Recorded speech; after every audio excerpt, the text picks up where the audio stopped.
This is how I did the highest possible damage on Consort Radahn in one melee hit. And it took 12 long hours of attempts to finally get that 148,000 damage. The menuing to pull this off needs to be lightning fast because I use every possible buff you can use for this setup, and most of them only last 20 seconds, and I have to make sure none of them expire. So, going over the build, I use the Fire Knight's Greatsword because this weapon has the highest base attack value for pierce damage. If you didn't know, pierce damage gets a unique counter hit bonus of 30% when you hit an enemy in the middle of their attack, and this gets boosted to 49.5% with the Spear Talisman. For the levels, I have 99 in Strength, Dex, and Faith with the Quality Infusion to squeeze out all the damage scaling, and I use Royal Knight's Resolve skill on the weapon for 80% more damage on the next hit.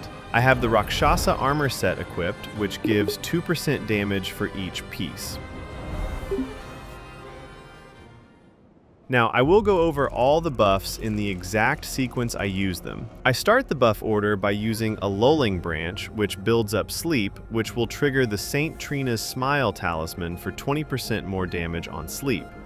Then I throw a Frenzy Stone to also build up Madness, which will trigger the Aged One's Exaltation Talisman, but also the Black Dumpling Helm and the Matting Hand for a total of 42% more damage. And just before the Madness procs, I use the Sacred Bloodflesh, which will give 18% damage when I inflict bleed on myself later. Then I use the Physic, which has the Spiked Cracked Tear for 15% charged attack damage, and the Blood-Sucking Tear for 20% more damage at the cost of losing 20 HP per second. Next, I use the Blood Boil Aromatic for 30% more physical damage. Now, I timed all of these buffs so that Madness will trigger and cancel the Aromatic animation, and then Sleep will trigger immediately after and cancel the Madness animation. Doing all of this saves 4 precious seconds. Next, I do something called hot swapping, meaning swapping my talismans and gear after I have gotten the buff from them.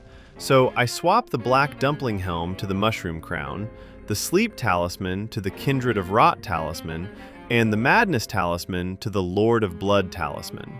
Then I switch my left hand slot to the Poisoned Hand and consume a raw meat dumpling to inflict poison. This triggers all these 3 items for 42% more damage. Then I immediately change my helm to the White Mask and then commit Seppuku.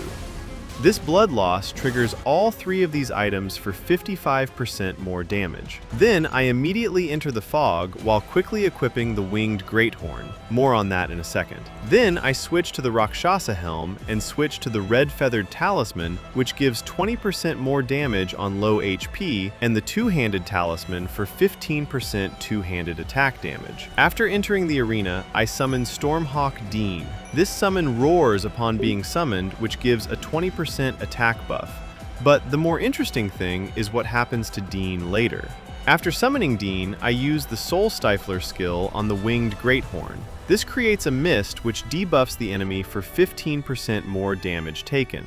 Right after that, I switch to the Fire Knight's Greatsword and cast Royal Knight's Resolve and roll Radahn's opening attack. This opening attack kills Dean, and this is really important because this activates the Dried Bouquet Talisman for 20% damage on a summon dying, and also the Crusade Insignia Talisman on an enemy dying. And yes, for some reason Spirit Summons still count as enemies. And right as I roll the attack, I need to swap both of these talismans to the Axe Talisman for 10% charged attack damage and the Spear Talisman. But before we move ahead, here is a glimpse into what usually happens while casting the Soul Stifler debuff. Unless I get the rare RNG where Radahn doesn't start his opening attack sooner, I die during the animation. This is why after 12 long hours I reach this moment. If I have done everything correctly and Radahn gives me good RNG, I roll the attack, and now I should have half the HP left. Here, Radahn needs to hit me to bring my HP below 20% for the Red Feather Talisman and the Twin Bird Kite Shield. And he needs to hit me just a few frames before I hit him for the counter hit bonus to activate.